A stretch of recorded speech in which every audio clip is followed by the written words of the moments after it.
दोस्तों नमस्कार, बीनिया संजय से मैं कौशल तिवारी।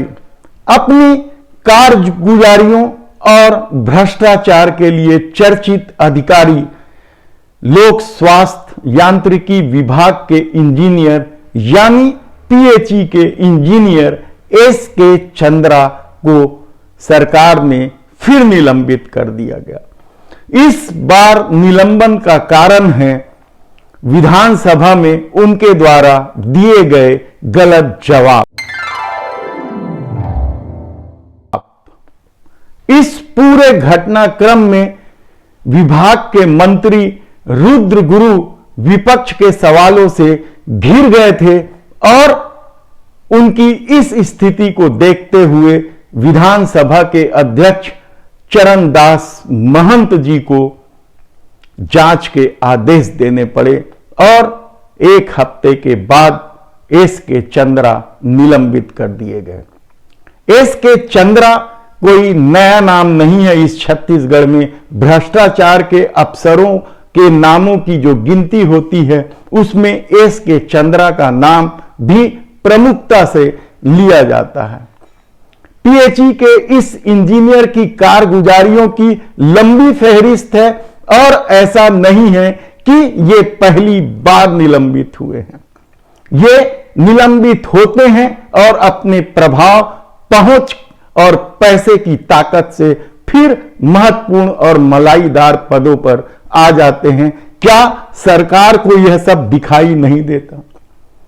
बेहद ही चर्चित एस.के. चंद्रा जब इस बार निलंबित हुई तो हमने और हमारी टीम ने जब जानना चाहा कि आखिर एस.के. चंद्रा क्या चीज हैं, वे हर बार निलंबित होकर क्यों वापस मलाईदार पदों पर बैठ जाते हैं, तो हैरानी हुई कि इसके पीछे कुछ मंत्रियों का भी हाथ है या उनके सिर पर मंत्रियों का वरद हस्त है। एस.के. चंद्रा जगदलपुर में सोलर पैनल खरीदी को लेकर चर्चा में आए थे और वहां पहली बार निलंबित हुए थे।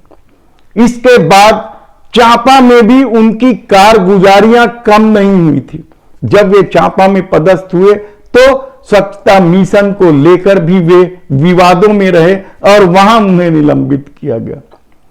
2 साल पहले प्रवर्तन निदेशालय यानी ईडी ने छापेमारी करके उनके 1.5 करोड़ से अधिक की संपत्ति सील कर दी गई थी। लेकिन इसके बाद भी वे मलाईदार पदों पर कैसे बैठ रहे थे?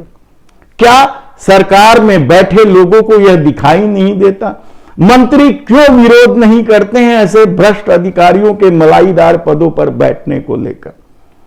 यही नहीं, एसीबी ने जब छापा मारा तो इनके खिलाफ 8 करोड़ से अधिक की संपत्ति का मामला का पता चला था।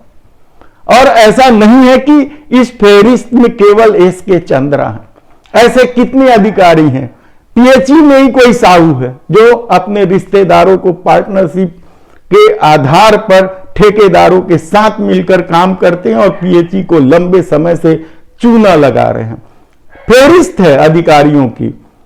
हाई कोर्ट में भी मामला जा चुका है बहुत सारे अधिकारियों का कि आखिर सरकार एसीबी के द्वारा की गई कार्रवाई पर आगे की जांच के लिए और तगड़े कार्रवाई के लिए अनुमति क्यों नहीं देती है। कितने ही मामले कोर्ट में पेंडिंग है तो कितने ही मामले फाइलों में कैद है।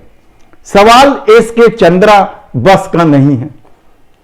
वे अब मंत्रालय पहुंच गए हैं, महानदी भवन में। वे फिर ऐसी जगह पहुंच गए हैं जहां से वे आराम से सेटिंग कर सकते हैं और सेटिंग में बताया जाता है कि वे बेहद ही माहिर है, उनके पास पैसे की कोई कमी नहीं है। यही वजह है कि ईडी के छापे, एसीबी के छापे के बाद भी वे महत्वपूर्ण पदों पर बने रहे।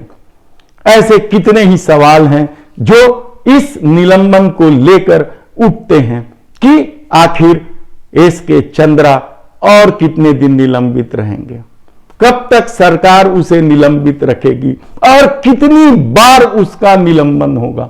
ऐसे कितने ही सवाल हैं जो भूपेश सरकार के लिए इसलिए भी चुनौती है क्योंकि इसी साल के अंत तक विधानसभा का चुनाव है और जब ऐसे भ्रष्ट अफसरों के मुद्दे उठेंगे तो सरकार के सामने बगल झांकने के अलावा और कोई चारा नहीं रह जाएगा। हम एक एक करके कई अफसरों की आपको फेहरिस्त देंगे, बताएंगे कि किस तरीके से ठेकेदारों के साथ मिली भगत करके माफिया राज चला रहे हैं अफसर।